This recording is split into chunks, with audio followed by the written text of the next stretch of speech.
పరిస్థితి ఏంటంటే అకస్మాత్తుగా మన ఇంట్లో ఎవరైనా చనిపోయడానికి దహన సంస్కారాలు చేయడానికి కూడా మన దగ్గర డబ్బులు ఉండవు. అప్పుడు కూడా అప్పులు చేస్తూనే ఉన్నాం. నేనేమడుగుతానా, మీ ఊర్లలోనే మీ గ్రామాల్లోనే మీ ఫ్రెండ్స్ లాగానే మీకు ఇంటికి దూరంగా ఉన్నటువంటి కమ్మారెడ్డి కాపులు ఎప్పుడైనా ఇట్లా ఆర్థిక ఇబ్బందులు పడిన దాఖలాలు ఉన్నాయా?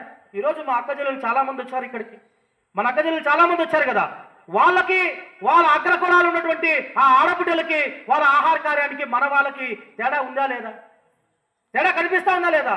సడన్ గా ఎవరన్నా మన ఇండ్లలో మన ఆడవాళ్ళంతా కూడా ఏదన్నా పెళ్లికి పోవాలంటే బాధపడుతూ ఉంటారు. అరే పెళ్లికి పోతే చాలా మంది బంధువులు వస్తారు, స్నేహితులు వస్తారు, అక్కడ నగలు ఉండవు, మంచి చీరలు ఉండవని.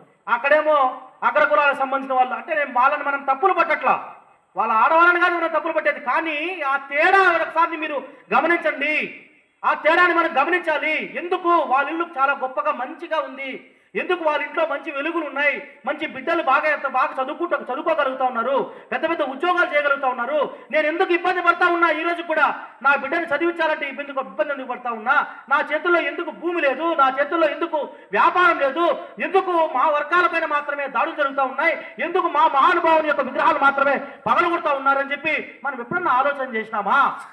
సరే, కమ్మరు 3% ఉన్నారని చెప్పాం, రెడ్లు 5% ఉన్నారని చెప్తా ఉన్నాం. మరి మాలామాదిగలు రాష్ట్రంలో ఎంత శాతం ఉన్నారు? 20% ఉన్నారు. 20% ఉన్న మాలామాదిగలు, 50% ఉన్నటువంటి బీసీలు, 10% ఉన్నటువంటి మైనారిటీలు, 10% ఉన్నటువంటి గిరిజనులు ఈ రాష్ట్రాన్ని ఒక్క సంవత్సరం కూడా పరిపాలన చేసేది కాదు. ఒక్క రోజు కూడా కుర్చీ పైన కూర్చున్న దాఖలాలు లేవు.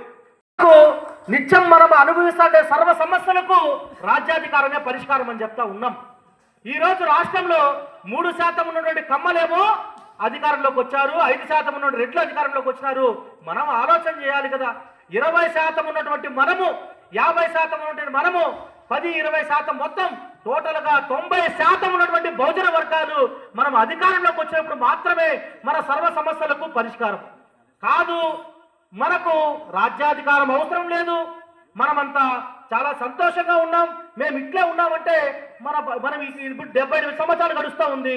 మనం అనుభవించిన సమస్యలు, మన తండ్రి గారు అనుభవించిన సమస్యలు, మన తాతగారు మన ముత్తాతల గారి కాలం నుంచి మనం సమస్యలన్నీ అనుభవిస్తూనే ఉన్నాం. మనం కూడా అనుభవించాలనుకుంటే ఈ రాజకీయ పార్టీలకు ఓట్లేయాలి. లేదు మనం కూడా సంతోషంగా ఉండాలంటే బహుజన సమాజ్ పార్టీకి ఓటేయాలి. సరే, నేను ఇంకో మాట కూడా చెప్తా ఉన్నా. మీరు అందరూ పేపర్లో టీవీలు చూస్తారు కదా, ఎక్కడో వచ్చాట పేపర్లో టీవీలో, ఇంకా మా యూత్ పిల్లలు చాలా మంది ఉన్నారు, వాళ్ళతో సెల్లో చూస్తూ ఉంటారు.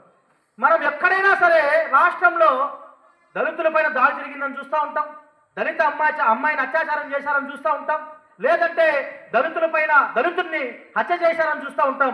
కానీ ఈ రాష్ట్రంలో ఏ రోజైనా మీరు పేపర్లో టీవీలో పలానా రెడ్డిని కొట్టారని, లేకపోతే పలానా చౌదరిని కొట్టి చంపేశారని, లేకపోతే వాళ్ళ ఆడబిడ్డలపై అత్యాచారం జరిగిందని మనం ఎప్పుడైనా పేపర్లో టీవీలో చూస్తూ ఉన్నామా?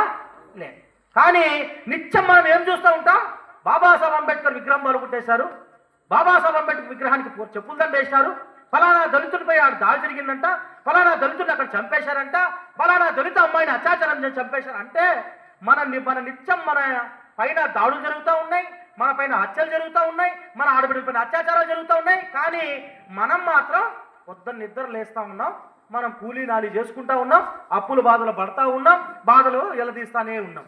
2% ఎక్కువ ఉన్నాం, కానీ దాడులు చేయించుకుంటూ ఉన్నాం, హత్యలు చేయించుకుంటా ఉన్నాం, మన ఆడబిడ్డలు అత్యాచారం చేయించుకుంటా ఉన్నాం. మిత్రులారా, దానికి ఒకే ఒక కారణం ఏంటంటే బాబాసాహెబ్ అంబేద్కర్ చెప్పిన మాట ఏంటంటే, రాజ్యాధికారం పైన కాంచీరామ్ గారు చెప్పిన మాట ఏంటంటే, రాజ్యాధికారం ఎవరి చేతుల్లో అయితే ఉంటుందో, రాజ్యాధికారం అంటే పొలిటికల్ పవర్ ఎవరి చేతుల్లో ఉంటుందో వాళ్ళ పైన దాడులు జరగవు, వాళ్ళ ఆడబిడ్డల పైన అత్యాచారాలు జరగవు, వాళ్ళని హత్యలు చేయడానికి భయపడతారు. అదేవిధంగా ఆర్థికంగా వాళ్ళు చాలా బలంగా ఉంటారు, అన్ని రంగాలన్నీ కూడా వాళ్ళ చేతుల్లోకి వస్తాయి. కాబట్టి మనం ఆర్థికంగా బలోపేతం లేకపోవడానికి, మన బిడ్డలకు మంచి చదువు చెప్పించాలంటే నిత్యం బాధపడుతూ ఉంటారు తల్లిదండ్రులంతా కూడా, నిత్యం బాధపడుతూ ఉంటాం. ఇల్లు కట్టాలి, మనం ఇల్లు కట్టిన చరిత్ర ఉందా? మంచిగా ఇల్లు కట్టుకొని ఒక మంచి ఇల్లు కట్టాలంటే అప్పు చేయకుండా మనం ఇల్లు కట్టే పరిస్థితి లేదు ఈరోజు. అంబేద్కర్ సిద్ధాంతం కూడుకున్నటువంటి ఒక రాజకీయ పార్టీని మానేశ్రీ కాంశీరామ్ గారు ఎందుకు ఏర్పాటు చేశారంటే, దానికి సాధారణమైనటువంటి ఒకే ఒక సమాధానం ఏంటంటే, కేవలం ఎస్సీ ఎస్టీ బీసీ మైనార్టీ వర్గాల వాళ్ళ బ్రతుకులు మార్చడం కోసం వచ్చిన పార్టీ బహుజన సమాజ్ పార్టీ. సరే, మనకు అనేక సంవత్సరాలుగా 78 సంవత్సరాలుగా అనేక రాజకీయ పార్టీలు రాష్ట్రంలో దేశంలో మన పరిపాలన చేస్తూ ఉన్నాయి కదా. బహుజన్ సమాజ్ పార్టీ ఇంకా ఉత్తరప్రదేశ్లో అధికారంలోకి వచ్చిందేమో కానీ ఆంధ్రప్రదేశ్లో దేశంలో ఇంతవరకు అధికారంలోకి రాలేదు. మిగతా అనేక రాజకీయ పార్టీలు అధికారంలోకి వచ్చాయి.